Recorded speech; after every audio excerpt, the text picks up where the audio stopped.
Lalu saudara, apa yang potensial terjadi pasca perundingan Amerika Serikat Iran yang gagal mencapai kata sepakat? Kami akan membahasnya bersama pengamat militer dan intelijen Susan Ningtyas Kertopati. Mbak Nuning, selamat siang. Apa kabar Mbak Nuning? Selamat siang, Mbak Tata. Mbak Nuning, langsung saja kita bahas tentang Amerika Serikat dan juga Iran yang gagal mencapai kata sepakat. Jadi pasca gagalnya perundingan ini di Islamabad, apakah Anda melihat kemungkinan Iran akan preemptive strike sebelum tanggal 21 April menggunakan sisa rudal balistik yang masih utuh? Karena kalau data menunjukkan Iran juga masih kuasai de facto Selat Hormuz ini. Dan apakah ini bukan jebakan bagi Amerika Serikat? Mungkin Mbak Nuning yang mengklaim kalau mereka ada kemenangan militer total? Ya, kalau kita lihat Trump sudah begitu yakin bahwa menang atas Iran. Kalau menurut pandangan saya, sebenarnya harusnya baik pihak Amerika maupun Israel mengutamakan diplomasi dengan Iran. Kalau kita pelajari kemarin pertemuannya itu sebenarnya sudah cukup rapi ya. Fase pertama merupakan indirect negotiations di mana masing-masing delegasi mengadakan pertemuan bilateral dengan Perdana Menteri Pakistan dan menyampaikan posisinya. Hmm. Tentu saja hal ini kita harus melihat dengan cermat bagaimana sikap Iran.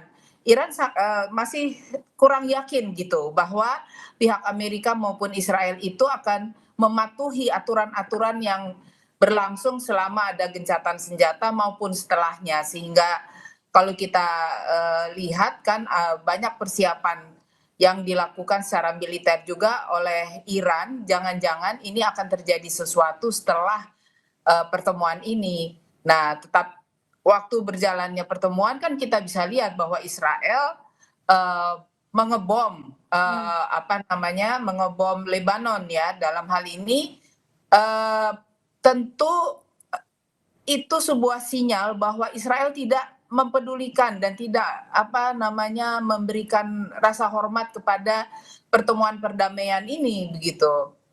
Kalau kita melihat ini ya secara langsung, kenapa dipilih Pakistan? Karena punya posisi yang unik dan terpercaya kedua belah pihak, baik oleh Amerika maupun oleh Iran begitu. Jadi saya pikir pertemuan diadakan di Islamabad ini sebenarnya kalau saja Israel tidak melakukan dan tidak mengganggu dengan melakukan bombing kepada Lebanon, saya rasa bisa berjalan dengan baik. Ini kan sayang sekali ya, hal yang diharapkan seluruh dunia, baik itu sekutu Amerika maupun sekutu Iran, itu semua berharap perdamaian ini dapat tercapai. Oke, Mbak Nuning, jadi apakah ini bisa dikatakan bukan jebakan bagi Amerika Serikat yang mengklaim kemenangan militer total? Bisa saja probabilitas apakah itu jebakan atau bukan di dalam sebuah perang itu value-nya sama. Jadi menurut pandangan saya ini kemungkinan saja dengan kondisi Presiden Trump yang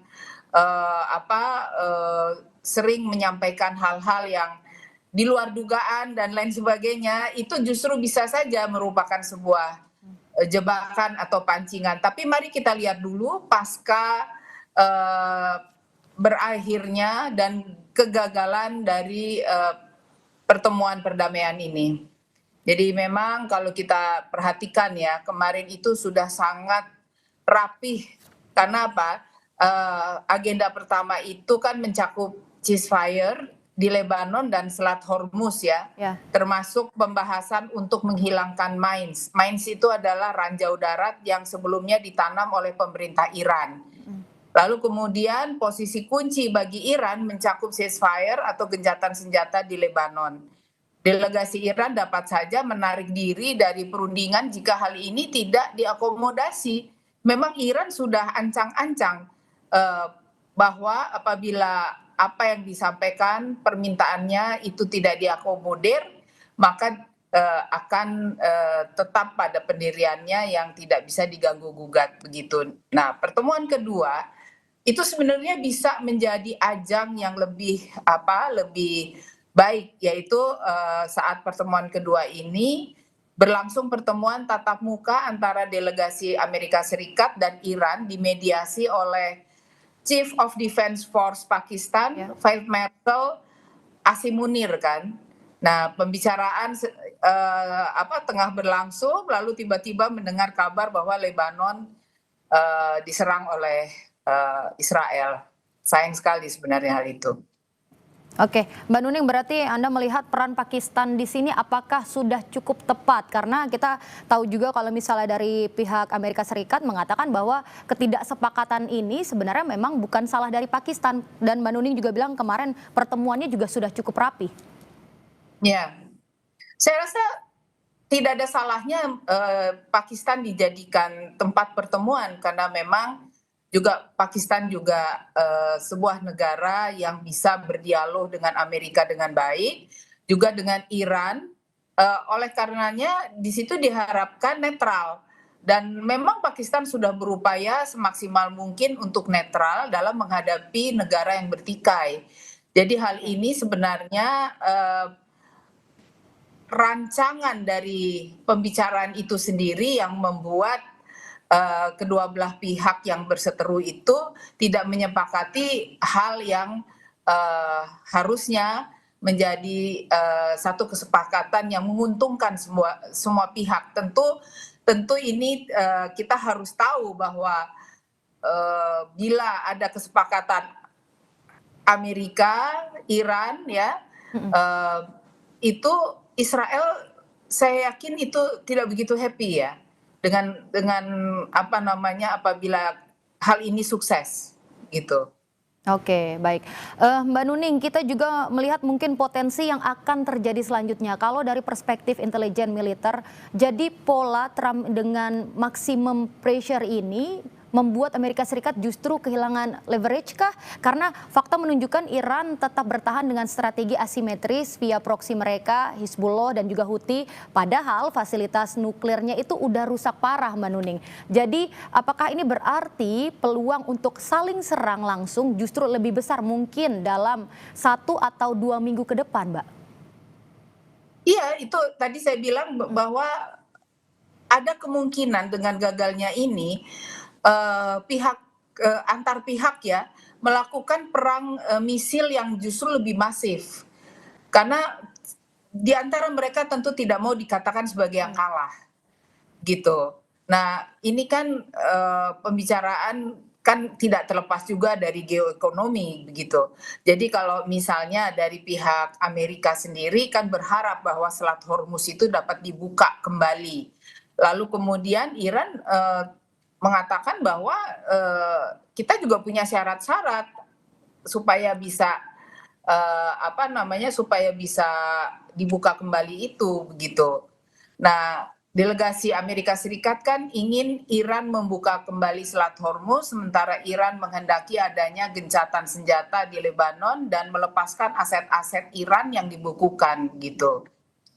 Jadi memang ini harapannya kan dalam 24 jam kemarin ya, terus terjadinya tadi itu, baik Perdana Menteri maupun Deputi Perdana Menteri serta Menlu Pakistan melakukan pembicaraan telepon juga dengan beberapa world leaders gitu, seperti Italia, Kanselir Jerman, kemudian juga Menlu Belanda dan sebagainya begitu, juga Perancis.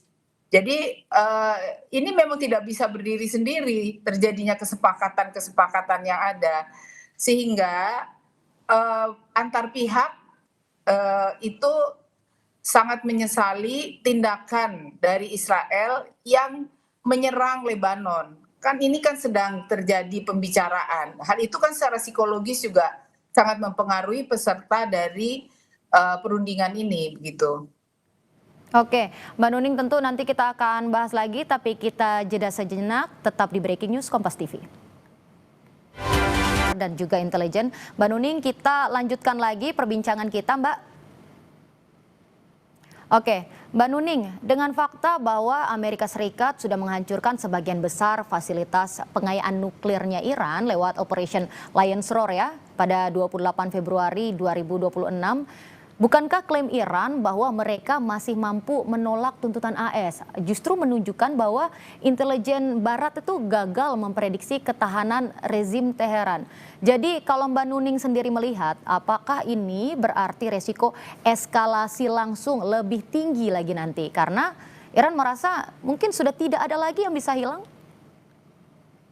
Iya, kalau kita lihat dari awal peperangan ini kan juga termasuk perang intelijen ya, karena ini adalah Iran sendiri menetapkan perang berlarut, yaitu perang yang slow intention. Sementara Amerika itu lebih kepada military speed intention. Jadi memang dalam hal ini keduanya berada pada posisi yang sangat berbeda di dalam metode perang mereka. Nah, kita juga harus ketahui ya Mbak Tata, bahwa di dalam di awal dari perundingan itu kan juga masih ada perbedaan pandangan antara pemerintah Amerika Serikat, Iran dan Pakistan selaku narahubung perundingan ya Pakistan ini, yaitu pemerintah Amerika Serikat tidak memasukkan Lebanon sebagai subjek ceasefire, sedangkan Iran dan Pakistan menjadikannya sebagai subjek ceasefire. Jadi jika dunia internasional tidak mendukung upaya perundingan dan hostilities masih berlangsung di Lebanon, hal ini dapat menjadi tantangan utama dalam perundingan antara Amerika Serikat dan Iran. Kalau kita bicara soal intelijen, sebenarnya dari awal itu Iran sudah kecolongan karena sudah banyak sekali ditanam agen-agen intelijen dari Israel maupun Amerika di Iran. Sejak Iran ketahuan memproduksi nuklir. Jadi itu agen-agen itu melakukan disepsi sebagai guru, disepsi sebagai olahragawan bahkan, dan mereka mengganti nama, mengganti posisi sedemikian rupa sehingga orang tidak curiga. Itu yang menyebabkan Iran sebenarnya dalam perhitungan Trump ini kan di pemerintahan awal isolasionis, yaitu tidak cawe-cawe terhadap perang, tidak suka perang. Ini tiba-tiba dipengaruhi oleh Israel melakukan penyerangan. Jadi ya 50% ada sedikit pendadakan yang tidak terkontrol oleh intelijen Iran itu sendiri gitu. Oke, berarti seberapa efektif tadi kalau misalnya Mbak Nuning bilang sudah ditanam ya Iran kecolongan. Jadi seberapa efektif mungkin informasi yang didapatkan oleh pihak Amerika Serikat dari intelijen itu sendiri, Mbak Nuning? Ya tentu karena sudah, utamanya Israel ya, sudah banyak menanam agen-agen intelijen di Iran sebagai musuh bebuyutannya. Itu banyak sekali sudah informasi, jadi terus siklus intelijen yang ada di Iran yang dilaporkan kepada head office kantor intelijen Israel maupun Amerika itu sudah banyak sekali tentunya. Jadi mengapa juga pimpinan Iran itu sampai tewas beserta keluarganya jika tidak memiliki data yang spesifik kan tidak mungkin itu terjadi. Nah, sampai sekarang berkembang seperti sekarang ini. Nah, jika kita lihat bagaimana Iran melihat perundingan ini begitu ragu, karena tentu intelijen Iran juga sudah mendengar pihak lawan yaitu Amerika dan Israel akan memaksa Iran tidak memproduksi nuklir lagi. Kan itu yang menjadi poin daripada kegagalan tersebut. Oke, Mbak Nuning, kita juga kembali ke peran dari Pakistan yang sebagai mediator. Mbak Nuning pernah bilang Pakistan itu punya diplomasi yang unik. Tapi fakta kegagalan 21 jam ini membuktikan bukankah membuktikan bahkan mediator terpercaya pun seperti Pakistan itu mungkin bisa dikatakan tidak mampu menjembatani jurang antara tuntutan Amerika Serikat yaitu no nuclear forever ya Mbak Nuning ya. Jadi sikap Iran bagaimana Mbak Nuning sendiri melihatnya? Apakah ini juga sinyal kalau misalnya eskalasi militer langsung tak terhindarkan nantinya? Eskalasi militer saya rasa akan ini menurut pandangan saya ya, akan lebih masif ya. Karena juga baik pihak Iran maupun pihak Amerika dan Israel itu tentu ingin menunjukkan kekuatannya pasca perundingan ini, sehingga meyakinkan dunia bahwa mereka yang benar, bahwa mereka yang harus mendapatkan dukungan itu oleh sekutu-sekutu mereka. Nah, kalau menurut saya itu pihak Iran sendiri tentu walaupun katanya itu sekarang sudah tidak memiliki kemampuan misil yang cukup banyak, tetapi tentu akan berupaya sedemikian rupa, bahkan yang dikhawatirkan adalah senjata-senjata nuklir ya yang akan dipakai untuk melawan kedua lawannya tersebut beserta sekutu. Oke, Mbak Nuning, yang juga menarik kalau misalnya kita hitung, koreksi kalau saya salah, sekitar sudah 41 hari Selat Hormuz ditutup Mbak Nuning. Dari sudut pandang Anda, mana yang lebih akurat? Apakah klaim Amerika Serikat bahwa Iran sudah tidak efektif atau fakta bahwa Iran masih bisa ganggu 20% pasokan minyak dunia lewat Selat Hormuz? Apakah ini berarti resiko saling serang lagi bukan full scale war tapi hybrid warfare mungkin bisa kita katakan yang justru lebih berbahaya bagi stabilitas global, Mbak Nuning?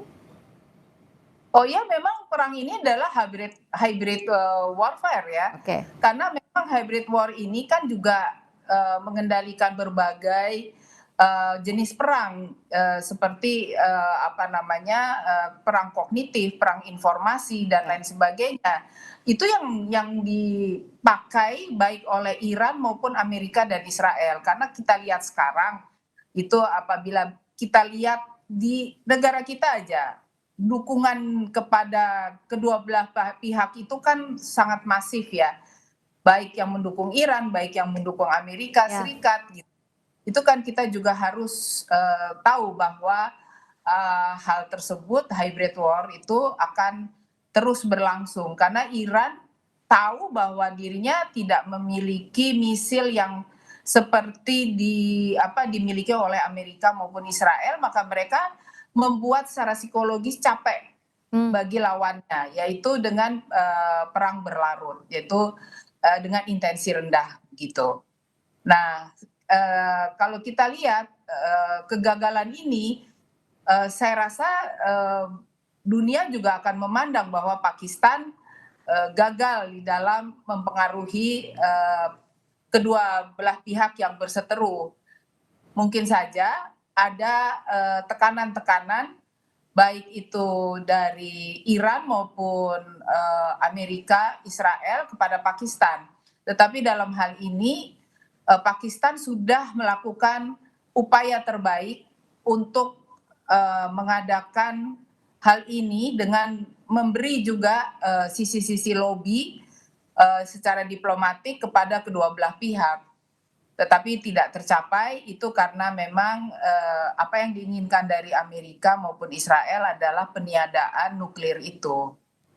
Oke, Mbak Nuning, nanti kita akan lanjut lagi, kita juga akan bahas tentang sejarah bagaimana dari Donald Trump yang selama eranya perundingan selalu gagal. Tapi kami akan bahas seusai jeda, tetap di Breaking News Kompas TV, saudara. Kalau Mbak Nuning melihat dengan sejarah bahwa setiap perundingan yang dilakukan oleh Donald Trump berujung tidak sepakat atau bisa kita katakan gagal begitu ya Mbak Nuning. Seperti misalnya medio 2018 dan juga hingga 2026. Apakah Mbak Nuning sendiri memprediksi Amerika Serikat dan juga Israel ini nantinya akan melancarkan strike kedua dalam 72 jam kepada Iran, Mbak Nuning? Hal itu bisa saja ya. karena kita melihat bahwa Donald Trump sendiri itu sangat insist ingin dinyatakan sebagai pemenang. Mmm, Itu juga Benyamin Netanyahu. Jadi memang hal-hal tersebut harus baik itu oleh Iran maupun sekutunya harus bersiap-siap dalam menghadapi hal itu. Kan sebenarnya kemarin ini ada satu hal yang terjadi, yaitu Pakistan telah menyusun proposal untuk mengakhiri permusuhan dan membagikannya kepada Iran maupun Amerika, dan mereka sudah secara inherent sudah membacanya, dan pihak Pakistan juga bahkan Iran itu juga agak percaya kepada James Vance ya ya, sebagai wapres Amerika. Oleh karenanya ada harapan lebih ya ketimbang Donald Trump sendiri yang hadir di situ. Nah, karena memang sejak awal kan Vance sendiri kan kurang kurang apa bersemangat dan kurang setuju dengan adanya penyerangan ke Iran itu, sehingga sebenarnya tuh hal ini ketika dia pulang dan ini gagal, kondisi di Amerika maupun di Israel tentu kembali kepada posisi di mana tidak mau dikatakan sebagai yang kalah gitu. oke. Oke, Mbak Nuning, itu kalau misalnya dari sisi Amerika Serikat dan juga Israel. Tapi kalau misalnya dari sisi Iran, apakah info intelijen menunjukkan kalau Iran mungkin akan balas dengan skala yang lebih besar daripada 100 gelombang rudal sebelumnya, Mbak? Belum tentu, karena kalau kita lihat sejak awal dalam perang hybrid ini, Iran melakukan perang berlarut, yaitu low intention ya. Jadi belum tentu juga akan melakukan satu serangan-serangan seperti itu. Justru ini yang akan mengecoh Amerika maupun Israel, karena memang ada kesengajaan agar lawan itu secara psikologis fatigue ya. Kan kita bisa lihat ya bahwa prajurit baik dari Iran maupun Amerika dan apa Israel sendiri mengalami fatigue war, yaitu kelelahan di dalam berperang. Nah, ini juga harus pandai-pandai pihak Amerika maupun Israel dalam melihat eh, metode yang akan dilakukan oleh Iran. Bisa saja itu dibalas dengan perang yang yang keras, tetapi bisa juga dengan low intention kembali begitu. Oke, Mbak Nuning, kita juga melihat kalau misalnya tentu dari perang ini tidak hanya Amerika Serikat dan juga Iran dan juga Israel yang terkena dampaknya gitu. Apakah penting sekali, seberapa penting hasil dari perundingan ini bagi stabilitas kawasan Timur Tengah khususnya dan juga kita di Indonesia ini, Mbak Nuning? Oh, sangat penting sekali. Apabila ini sukses ya dan tidak mengalami kebuntuan, kita bisa berharap perdamaian yang tentu tidak mengganggu baik itu geopolitik maupun geoekonomi, geostrategi yang ada di kawasan. Dan Indonesia sendiri walaupun tidak secara langsung pasti ada dampaknya dengan adanya kenaikan harga ya, sekarang ini kan kita juga bisa lihat dengan ditutupnya Selat Hormuz, lalu Ya, kemudian adanya kesulitan di dalam hal bargaining point ya di antara mereka, ini kan menyebabkan juga harga-harga naik baik itu plastik dan bahan bakar dan lain sebagainya, itu kan naik semua. Ini kan yang tidak diharapkan. Bahkan di Amerika sendiri, rakyat Amerika kenapa kemarin juga sampai demo itu karena mereka tidak mau terima bahwa harga-harga itu naik. Trump sendiri itu sekarang dalam kondisi sebenarnya mengalami kelelahan politik ya. Eh, karena apa? Karena di dalam domestik sendiri kan juga menerima perlawanan. Demikian juga dari pihak parlemen. Bagi mereka juga bahwa perang ini sebenarnya tidak terlalu perlu dilakukan gitu.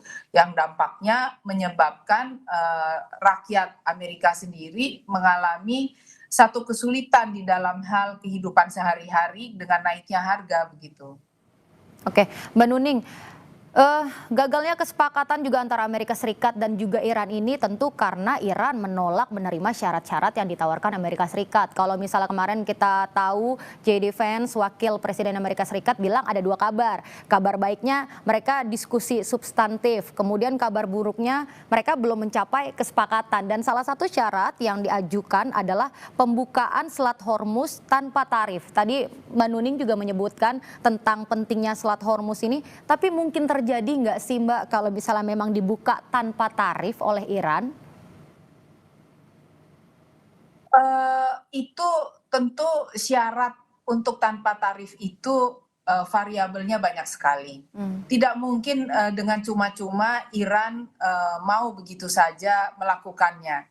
Dan Iran kan tidak berdiri sendiri, banyak sekutunya, bahkan juga kita bisa lihat bagaimana akhir-akhir ini juga Iran itu banyak dibantu oleh China ya, dan negara-negara yang simpati kepada Iran, juga Rusia ya. Jadi dalam hal ini juga tidak bisa kontrol itu hanya dari Iran, juga harus ada eh, perundingan-perundingan dengan pihak-pihak yang selama perang ini tuh membantu pihak Iran begitu. Jadi tidak bisa berdiri sendiri, Iran memutuskan untuk bisa kita katakan dalam tanda kutip free of charge gitu ya.